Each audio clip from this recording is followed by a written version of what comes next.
let's pull up the first graphic here, just so we'll do the exact same way. I want to hear your thoughts here on their stats. What you think, just off the top of your head? Man, last year I was hurt. I was hurt the same way that the entire Denver Broncos organization was hurt. This team had so much promise, and honestly, I feel bad because both of us have the same win-loss projection record, and I feel bad because if I could take my same mindset and apply that to this year, they would crush their over. They would be ready to take that next step. Drew Lock would be the guy with a Cortland Sutton and a Jerry Jeudy, and we finally get to see Bradley Chubb and Von Miller and all of these great pieces work together. Patrick Surtain in secondary, I think he's going to be a great addition there.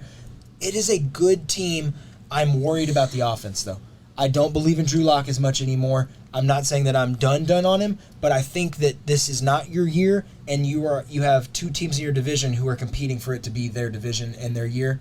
Yeah, I mean, listen. I don't know where you get breathing room. You look at these stats and you look at their numbers from last year. Yeah, he Drew Lock threw the most interceptions per throw of any quarterback in the NFL. The 32nd worst is last. 4% of the time. 4% of the times that the Broncos threw a pass, it was an interception. That's ridiculous. That's not a number you want to see. Completion percentage, 31% of the time. And listen, these numbers can always be skewed. No, you look at the NFL and you look at football specifically. I just don't think that. I think it's harder with football than any other sport to really break down the numbers because there's so many other factors. The fact that Drew Lock did get hurt too. Yeah. The fact that Drew Lock was hurt, I was just about to say that. He had the shoulder injury that definitely impeded him. When he was out on the field, he was trying to win games. And you know, I look at the Phillip Rivers a little bit. Phillip Rivers has a lot of interceptions in times where it's like, okay, I'm not mad at Phillip Rivers for throwing an interception. He was trying to make a play and it didn't work out. Criticize the gunslinger. Now, granted, there were two games in the middle of last year that were just unforgivable, and there's no way to describe any. You know, I can't look at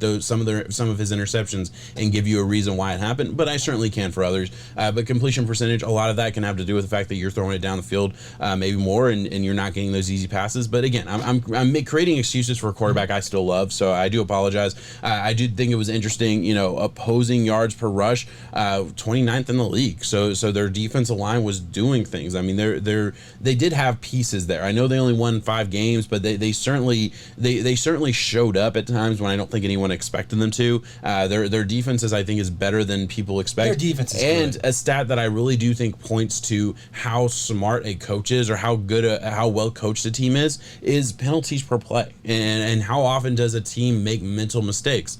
6th in the NFL.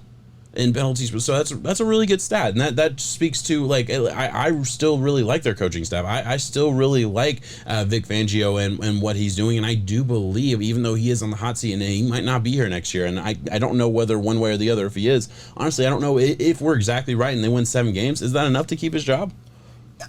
That's the problem, is that, like you said, when you look at that, it's all about being under the microscope. It's all about looking at those 7 wins and saying, okay, where did it go wrong? Where are there some injuries that led that? Because I know for a fact, Denver was this team last year who made headlines for having a guy who had never played quarterback in the NFL ever, and then he wasn't able to complete a pass. I can't even remember the guy's name. You know what I'm talking about. Yeah, they had the wide receiver playing quarterback that one game. Yeah, it was bad. They were hurting. They were hurting on all fronts, everywhere. They had Jerry Jeudy, who wasn't able to get familiar with all the different quarterback play, and also having to be the one instead when of he wasn't supposed to be. He was supposed to be Cortland Sutton. Exactly. Yeah. And Cortland Sutton, I'm still very, very high on. I'm still waiting to see him get that big step in production, because last year I had him as easy 1,500 yards. I thought he was going to be like the number 3 overall wideout statistically. Yeah. Both of us did. He was going to be really good.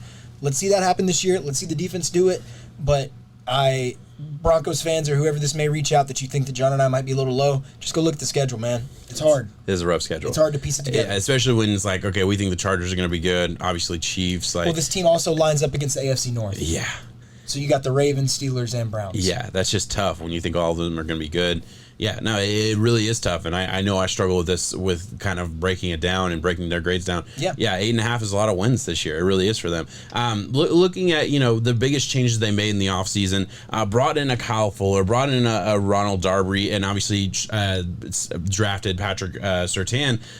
They really did attack the cornerback room, which I certainly think was a smart move. Yes. Hopefully. And Vic Fangio, I think it does really good with the pieces he has. So you improve those those pieces, things are only going to get better. Really, you look at his tenure everywhere he's been, the defense consistently gets better year over year. I expect that to be the case for the Broncos this year. I do think their defense is going to be good.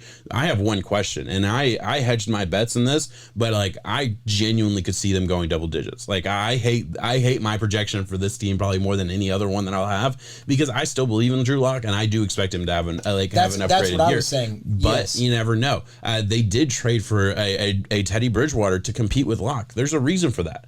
Like there's a reason we're hearing all these rumors about Aaron Rodgers. Style quarterbacks, though. Yeah, well, yeah, and I think the best case for a scenario for Lock is that Bridgewater instills a little bit of, hey, you don't have to go for a touchdown every single play. Yeah. You can check it down. You can play things smart. I know you played him like everywhere you've played, you felt like you had to win the game every single play, and you just don't. And to be honest, you're not Patrick Mahomes. You can't do it every single play.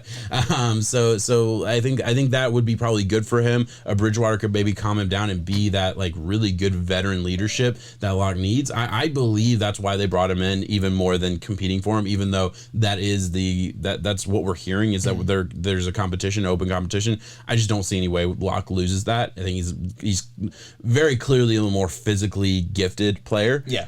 It just depends on if he can put it all together. Bridgewater obviously makes better decisions on a consistent basis. So you kind of have to balance that out and see which one wins. I also did think it was really interesting. They bring in a Javonte Williams, actually traded up ahead of the Dolphins to grab a Javonte Williams and replace an aging Melvin Gordon. I apologize. See, I do it all the time. I don't know what it is about those two. It's literally spelled out on the computer in front of me. I'm still saying Ingram. Traded up for to replace that Melvin Gordon, and I think Javonte Williams will be one of the better fantasy options. I think he's in a prime spot to be a really, really good piece. Man, it's just so interesting. This team has the most wide variety of outcomes, and like I said, I just don't know what to expect. Really is a high window. There's a swing in my head where I could see them going 7-10. I could see them repeating last year off of a 5-win thing, saying that some of these injuries, but we don't look at it for that. So yeah, there's a chance they could get 10 too. Yeah, I'm excited to see Von Miller and Bradley Chubb, though. People forgot Von Miller, how big of a force he is. We've just been handing Defensive Player of the Year to Aaron Donald. I'm sure we'll do that again this year, but Von Miller is very much so a force. I know he's older. Just to be clear, we're not handing it to him. He's certainly earning it. No. I just want to make sure people understand. It's just when you look at it, it's like, it's his. He's the guy. Yeah. There's no way around it. Exactly. Even though last year there was some debate. Yeah. TJ Watt. TJ Watt. Oh, dude, yeah. All right, and the last thing I want to say about this, and we're kind of going in a little different direction. I always really like to look at like the first month of a team's schedule, and be honest, if I see a bunch of losses in the first month, first 6 weeks, it really affects the coin flip games later on in the season for me. Just because when you look at those losses early, it destroys your mentality. People have a pull the plug mentality, but flip it around, you get some wins under your belt early for a young, unproven football team. It can give you some confidence later in the year. I see a world where they go 3-0 to start the season. Giants, Jags, Jets. Yeah. I mean, Giants, Jags, Jets, all three of those games winnable. Those are all now, and we actually agree on how that's going to play out. You gave them an L to the Giants and a win to the Jacksonville and Jets. I think it goes the exact same way. But that Giants game is certainly winnable, in my opinion. Oh, very much so. So that's just both of us buying into the Joe Judge tea right now. For sure, absolutely. So I just like to look at that with those wins. Hey, maybe they do get a little bit of confidence. Maybe they go into Baltimore winning 3 games and shock the world. Maybe even if they don't do that, they can go into Pittsburgh after that and put up some wins. Get Pittsburgh, get the Raiders, get the Browns. Well, the whole point in saying is that if you're a 7-win football team, you take some of these coin flips. Yes. There's a world. Yeah. There's absolutely a world where it flips around. I don't know. Again, I'm low. I'm certainly, we both are. We're certainly below the projected win total. We're both sad that we're low. And I would not bet it. I really wouldn't, because I don't want to see them lose. And to be totally fair, the same argument applies. I could see Drew Lock struggling. I could see Bridgewater struggling, and it being lower than 7 wins too. There's a lot of range of outcomes here. There is.